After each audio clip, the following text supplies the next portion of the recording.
What? We both can't push buttons. No pushing buttons. My hands, I can't touching the buttons. An hour and a half pushing buttons over there on Two Regular Guys. So welcome into the half. My name is Aaron Montgomery. This is Erich Campbell. And Eric, it seems like I just saw you on camera. Yeah, I feel like we were just talking a minute ago. I mean, that was the fastest we've ever ran out of Two Regular Guys, though. That was pretty quick. Sometimes I wonder if we might have placed the half a little too close to Two Regular Guys. Maybe. But I think we probably just need to make sure we keep Two Regular Guys down a little bit. If you guys didn't see it, though, the show was really great. We had Scott Ritter on from Dax, and he talked about some awesome stuff. Anybody who thinks like, oh, order forms are not necessary for my business, go back and see what he talked about with order forms and process. Good information, super good stuff. Yeah. So it was great to have Scott there, and he gave a free gift. So go check that out over at tworegularguys.com. Appreciate his time, but yeah, we probably need to make sure that we're trimming that down closer to an hour, so we're not rushing. I don't like that too much, but we're here. Let's see who's Jeff. The stream is loading, so we got that happening. We are here. We were just a couple minutes late, so apologize for that. Jeff, hello.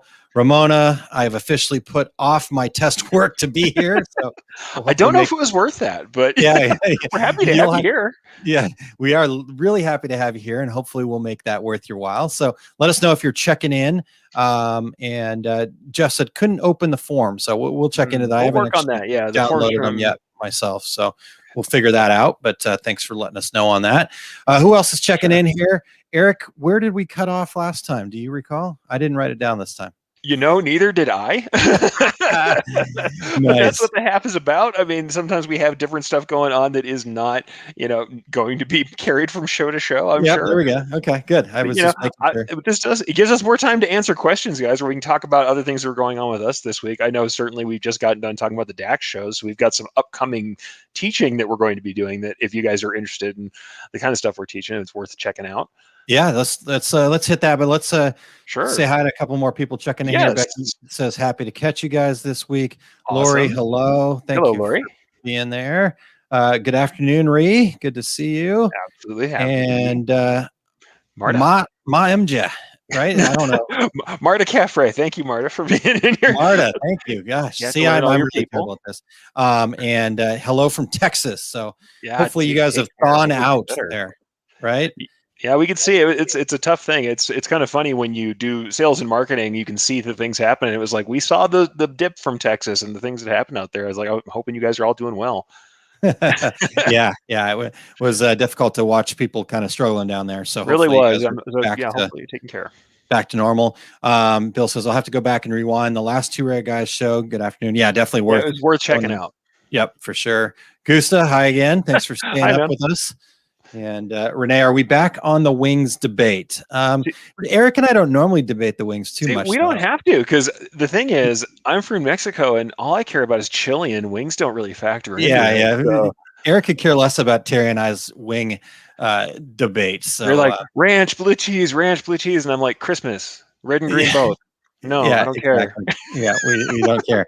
Well, speaking of that, Terry and I just had a opportunity to have a battle with the taco guys too. So that should be coming out here in the next week. I think next week it should be coming out. So look for our big taco wing debate. If you are Jay Bassell fans, yeah, exactly. Got to weigh in with Jay. Yeah, exactly. Jim, hey guys, feeling good, Jim. Jeff, we're going to get to this in 1 second. What's the upcoming teachings? Yeah, we will do that. Ryan's got his money on Aaron today, so we'll see. We'll see who gets the cut. Yep. And Allie, hello. Good to see you. Thanks for tuning in. Should we run a poll? Renee says, I'm from Buffalo. Wings are very important. So there you go. Okay, I will give you that one. I'll give you that one. That sounds like someone should care about that. Yeah, more than yeah. And admittedly, if you come to me with the Colorado chili is just as good, and I'll be ready for the fight. Then there'll be a battle, right? Okay, well that makes sense. Yeah. That makes sense. Here's the fight. Where you're from. So Sheila says tacos always win. True. Hey, I like tacos just as much as the next guy, but if I had a choice between tacos and wings are going to win out every time. So tacos there. Now we do have a fight. Yeah, exactly. All right. Well, before we get into fighting, we don't want to do that. No. Terry. I've been talking to Terry for the last hour and a half. Eric. Insert bald guy. Who cares? You got a hat on though, so I should know this. You can't tell, but I'm super bald. It's fine. So what's upcoming teaching wise for you? What's on the docket? I think the one that most people are excited about for DAX shows, at least, Yeah. is the hobby to business. It's kind of like the hobby to pro session. There Mhm. are so many people coming in from the hobby and craft side of embroidery, especially. We've got more and more people who get this prosumer equipment. Back in the day, home embroidery equipment was not something you're going to do production on. Now, home embroidery equipment and the commercial embroidery equipment kind of overlaps in this prosumer world. And we have tons of people coming in who love the craft, love embroidery, and then keep going from there into into kind of that land of commercial work. And when they Yeah. do, they often have a lot of assumptions that don't work for them. And also there's the commercial world that kind of looks at crafters and doesn't always love what happens when they come into selling.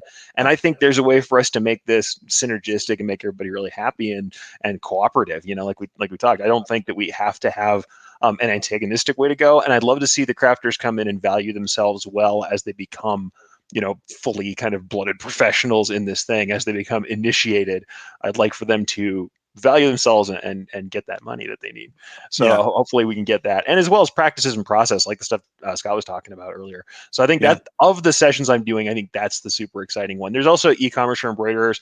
It's something I'm covering in multiple different places. If you've seen me teaching so far this year, everybody wants to do e-commerce because of the way the world is working right now. And I think that's exciting. COVID? But yeah, it's like, I don't know.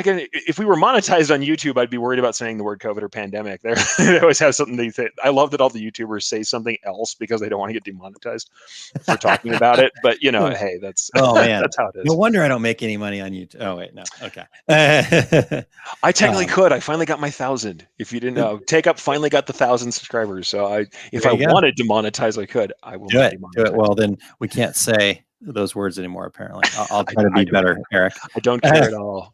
I'm not going to monetize that. That's not how I run. E-commerce and for embroiderers, and then the other one was from hobby to business, right? Now I know one of yours that I want to hear about, the fear one. I want you to talk about that because sure. I'm excited about that one. So at DAX show, I've got 2 sessions as well, but again, probably the one that I'm most excited about, and I'm really excited about both of them. So it's like choosing a child that you like more, right? You just can't do that. You could, but you don't want to tell either one of them. Anyhow, so the program that Eric was talking about is called Conquering Fear and Living to Tell About It. So that second part is real important because we want to get into how do we overcome fear, because why that's important. And a lot of times you go to seminars and you see, trade shows and things like that, a lot of how to nuts and bolts type stuff. Right. And conquering fear is not something that people would think like, why do I need this in a business environment? But in reality, we probably need that more than the nuts and bolts how-to stuff.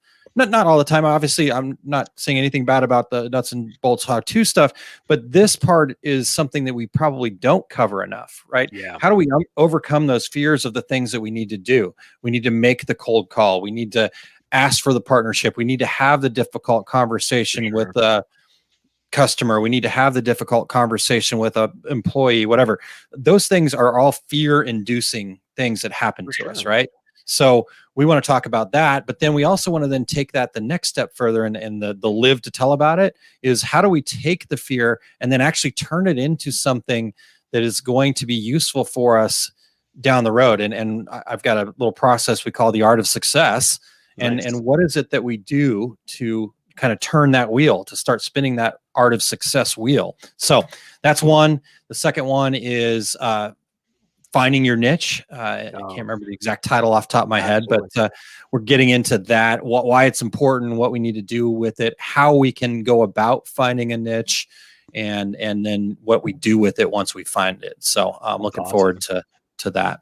Well, I'm going to have to second you on that, on the foundational stuff, because that's the thing, the whole getting past fear. It makes me think of, I think it's Stephen Pressfield, The War of Art is one of the ones where you talk about resistance for creatives, for creative people.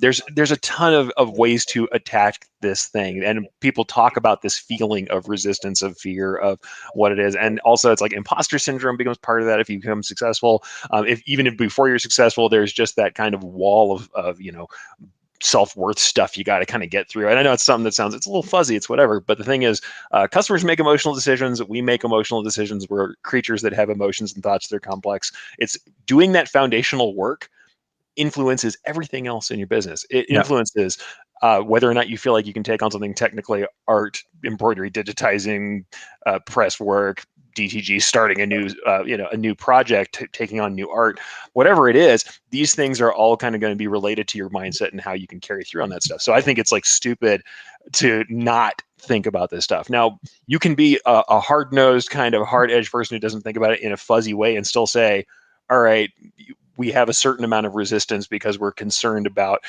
outcomes. How do we get past that? It doesn't have to be super fluffy to be useful. And I think anytime we go to that atomic level where we're talking about something that's foundational or that informs everything, that we're kind of doing ourselves a service. It's good to establish that because everything hangs on it. Yeah, I love that. Cool. All right. So I just wrote down on my whiteboard here that I have on my desk next to me, War of Art book. So yeah, War of Art. Lori says, love that book, The War of Art. So we'll check that out. I'll try and grab a link while we're chatting here. All right. Yeah, it's and then Ramona, back to our wing discussion, bone in or boneless. Bone in. I know that most people don't go for that, but that's traditional, right? Boneless is just Renee will tell us. Being from Buffalo, she knows traditional chicken wings. So, and then Renee does chime in with about the discussion of the battle royale over tacos. I'm a 5-foot ginger. I could take you. And then my wife is a 5-foot ginger. I'll attest to that. Yeah, exactly. And then Jeff says ginger is all you had to say. I'd back down. So Lisa says, way to go, Eric, on hitting 1,000. Perfect. Good job. Subscribers. Good and Todd from Fat Dad Wholesale says, look at these guys. Yep. Sorry about that, but yeah, you got us. This is all we got. Yeah, this is what we're working with. So deal with it, Todd. Jeff says YouTube can monetize your channel whether you monetize it or not. I'm not a fan of that change. So that's I don't love that. I have to admit, I do have premium for some stuff that my wife likes to use for her educational stuff. Doesn't like a lot of ads, so I have to go look on an unsigned in account and see how that's actually being treated. Yeah, good point. All right, so Sandy, hello from your car. So drive carefully, please. Jim asks, is your upcoming seminar the same as the ISS Connect seminar? They are very similar. The difference in the DAX program is that it is a live opportunity. So I'm hoping that that can bring us some more interaction. That is the one thing I didn't, that I missed, I guess, when we did the ISS Connect thing, is that there just wasn't that interaction. And, so who knows how that hit. Me in a recorded format versus me in a live format. Neither of them are probably great, but at the same time, me in a live format is something I've been doing for a long time. So it's just a much better format for me. So I've heard that from a lot of folks. There are certain people who really like the fully, kind of the fully pre-recorded format, but there's definitely a class of people who want to have the interaction, and I think that's something I like too. So nice. All right. So Jim answers the question, bone in with blue cheese. And see, this is where I fall off the traditional wagon, because I get that blue cheese is traditional. Don't tell Terry I said that, by the way. I'll never live that down. Terry's not here. All right. So that's just between us. All right, everybody. So bone in. And then Renee, being from Buffalo, she would definitely have the inside track, bone in, no ranch. That's blasphemous. I'm a ranch guy, so I'm sorry. All right, don't hate me, Renee. I know that you could take me, so depends, okay. I'll eat the blue cheese if I have to. Renee Reese says, I need these people at work to stop talking to me so I can hear you. Here, just turn it up real quick. We'll just ask them, hey, can you guys please keep it down? We're trying to have a wings discussion. There's a very important show happening. Please, do you know who we are? I couldn't even say that with a straight face, man. So Todd asks, I'm in the market for shoes, because he just went a whole year without wearing shoes and socks, which is just odd to me. But again, you do you, Todd. I love it. So he's in the market for shoes. He did say that he saved quite a bit of money on not wearing shoes and socks. See, So I'm just not the big sneaker kicks guy, and I have friends who really are, who are into every little bit of that, and I am not. I am boring dad style already. I'm yeah, rocking like I was gonna New say, Balance flyweight runners because they're comfy, and that is the yeah, end. I yeah, don't. I'm right there with you. Yeah, you're Same probably pair if I tuning can. into the wrong program for that question, Todd, because I'm right. I want comfortable Yeah, Skechers, you know, the yeah, yeah, cushion boring. foamy deal. I'm all about that. Admittedly, I will rock the wild color random shoes. I do have like, chartreuse green soles on my shoes right now that my wife was like, really? I'm like, yeah, I don't know. It's cool. Yeah, yeah. Then also I do like there's a good friend of mine who's been doing custom patch editions for Nikes where he's doing patches that match the panels that are on them, and I love it. I'm here. His handle I think is Herb Juice on Instagram. Check that stuff out. Custom embroidered patches that specifically fit over panels on like Airs and stuff, and they're really cool. Cool. That's a If I great were one. a sneakerhead, that's what I would do because I want to use his stuff and it's cool. But other than that, yeah, man, Yeah, New yeah. Balance, Okay. normal shoes. Who cares? So Ramona asks, so I'm working on a stock design store. Would I Yes. niche the store product line? This one's tough. See, Stock I say designs yes. are I'm just hard. going to say yes and let you go. How about that? Here's what I'm going to say. There are tons of people making stock. If you are making roses and bunnies and teddy bears and flowers, you are in a really deep competition. If, like, say, I don't know, somebody you might know makes weird Viking designs, they don't exist anywhere else. And I get people who are searching for them and they are very happy when they find them. So there is a long tail out there. The problem is you can get so far out there, like myself, that sometimes there's just not enough business there to make a lot of sense out of it. But the balance is in between the two. If you find an underserved niche that spends money on their stuff, my big one that I really should resurrect for myself too is that folk music market. It's broad enough. People use folk instruments to play Celtic stuff. They use it to play bluegrass. They use it to Yep. play that. So the instruments themselves were broad enough, but they were also niche enough that not a lot of people were serving them. So that's where you're looking for. You're looking for a niche that's broad enough for sales, that is underserved enough that people are super excited to get served. Yep. That's me for stock designs, but I don't know. Aaron may have another take on that. Well, no, I mean, I think with everything, especially if it's something new that you're starting, you do need to start in a niche and focus that, and then you can kind of let that niche tell you where to go from there, right? And so you bring them in. Now you've got customers, right? And it changes from a funnel to a flywheel. Yeah, totally. And different kind of concept there a little bit. In fact, one that I'm going to talk about on on Small Business Saturdays a few weeks from now. But it's this idea that if we niche, then we can get people in because we're only talking to a certain segment. And then once we start getting the right people in, then from there we can find out, okay, because here's the deal. If you're like, for example, if somebody was to, I'm going to use volleyball because it's something I know, right? Yeah. And I can, so if you got me involved in something, got me interested in something because of my love of volleyball, but then you start asking me, well, what else do you do? Well, then I can get into, the small businesses, the bowling. I mean, I'm not just volleyball, right? There's so many other things. And so then once you have them inside, that's when you got to get to know your customers, and then you can spin out from there. So. Yeah, absolutely. And I'll say that that's the thing. You never know who's connected to what and what people are into outside of their niche. But if there's a niche you know very well, then you absolutely know what they want. You can serve them first and use them to build. So like Aaron said, it's you want that initial priming of the pump, but after that, you want to keep it rolling. Nice. All right.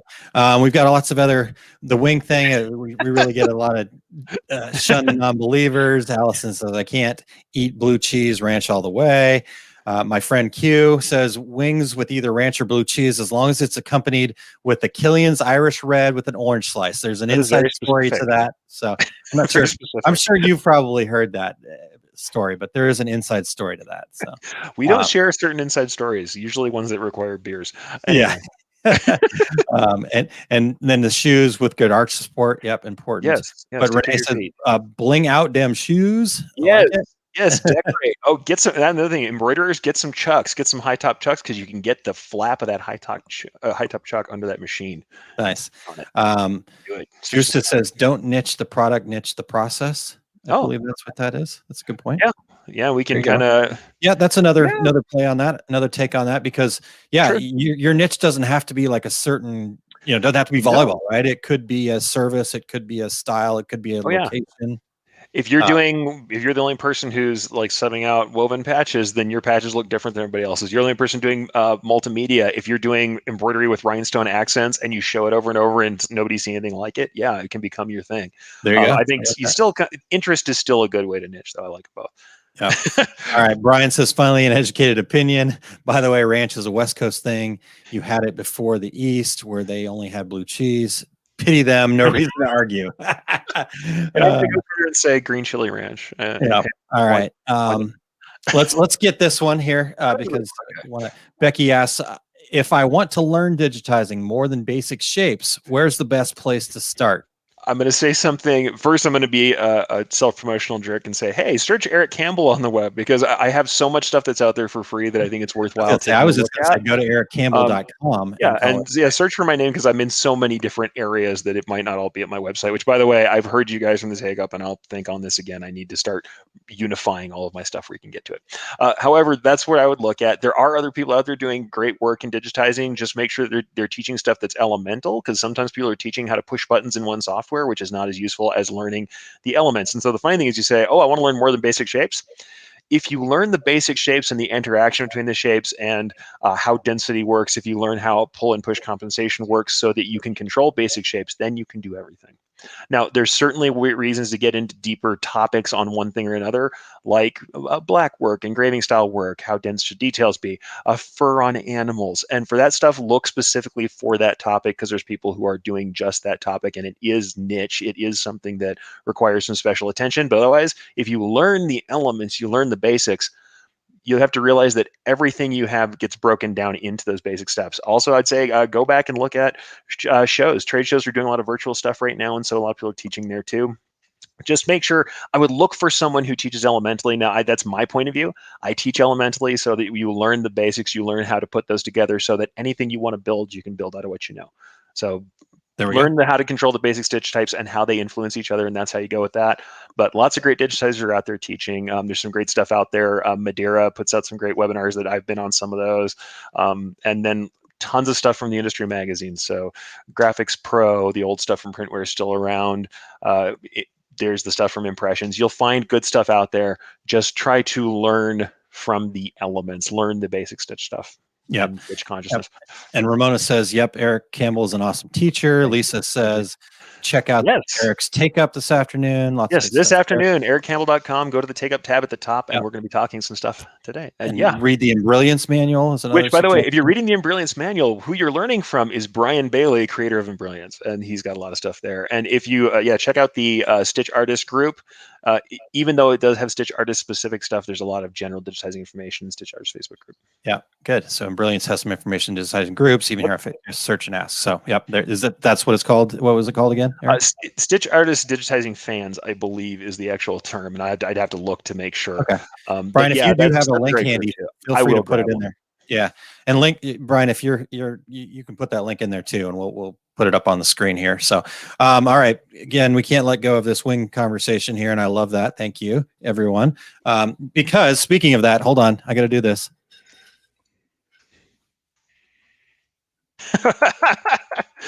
Wing socks. I almost pulled a hammy doing that, but there we go. These are my favorite socks. I got them from a very good friend of mine that is actually on camera with me here. So I try to wear these on Friday. These are my Friday socks now, Eric. So actually, I have to admit, there's something that I didn't think immediately to put out here, but Brian has another thing for digitizing, by the way.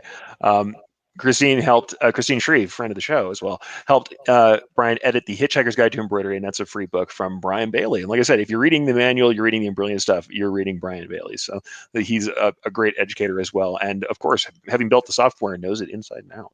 Yeah, exactly. I'll go ahead, and that's actually at embrilliance.com. So you can go straight to that. But I did put in the notes as well. You'll see in the comments. That's the Stitch Artist group if you want to join in with the kind of the people who are all together there, and otherwise it's embrilliance.com, which I will also throw up in the comments. There you go. And Lisa put in there good stuff here, embrilliance.com/start/hitchhiker. Yeah. There you go. So that's all set to go. There's really, the thing is, I like to go ahead and tell people there's a lot of different ways to attach it. I love our stuff and our content. Lisa Shaw also teaches a lot of that stuff. So if you look at Lisa's after hours with Lisa Shaw, she has a bunch of stuff where she was teaching and she's been doing cool stuff. She did some chain stitch lettering stuff that was real fun and a lot of people liked. Tons of people out there. I always say, go find all your different teachers and see who they are and see what you can get from each one of them, but realize that if someone delves only into the specifics of pushing buttons, that I think it's less useful than people who are abstracting and telling you more than that. And that's the coolest thing is like Brian knows things very elementally, tells you how things work, and that's what people always say about our manual is that he's really goes into how things work, which is awesome. Yep. All right. So Jerry asked, what's your teaching event going on this afternoon, Eric? Today we're going to talk about the art and science of embroidery digitizing, actually. How much is art? How much is science? What's creative? What's technical? And then probably, if I can get into it, people have been asking me to deconstruct designs and how I make choices, and I'm going to go over a magazine cover I did. It's a big carousel piece that I show a lot that's on a lot of my backgrounds and stuff, so people ask about it. And I was going to talk about how I made decisions about how to make that. So that is something where we're talking about that elemental stuff. Interesting stuff there. All right. And then last question for you here, Eric. So Inkscape now has a similar program, Stitchscape. Have you used it? I've used previous versions of what they had, and what I'm going to say is it's interesting, but I don't find it to be functional for doing the kind of work I would like to do. It didn't, and now it may have changed. Just going to tell you that it may have changed. I haven't used this version of what they're talking about, but it had no live preview, and I couldn't work into the stitches. You could draw shapes, and then you process it, and once you processed it, then it would turn into stitches, and you could look at it, but you couldn't work into the stitches as you were working, which meant that I couldn't do things like detailed shading and seeing what the stitches already were that were present. I couldn't do the kind of things that I would expect from digitizing software. So it's like, if you have nothing else and no other way, fine. Otherwise, yes, I work in Brilliance, and I'll go ahead and say that, but we have super inexpensive, very capable software. If you're using Stitch Artist 2, you can do things that the original CETA software I paid for was some, $16,000, and we're doing it for like sub 400. You can find real digitizing software that does the things that are kind of expected and allows you to work into the stitches. Like I said, and lots of software is good. Not going to say they haven't done some interesting work that's allowing more people to digitize if they don't have absolutely any money. But if you're trying to do it professionally and really get better, I feel like you need to see the stitches while you're running. I may be wrong about the latest version or something. Feel free to correct me. But the versions I saw before, Inkstitch, it was you're drawing shapes and then it was processing after the fact to show you stitches. Yeah. And I think that robs you of the ability to work on the stitched level. All right. So that's your take. Anything else on that? I don't know if I really, that's the thing. I don't ever want to tell people like choose one software over another. And that's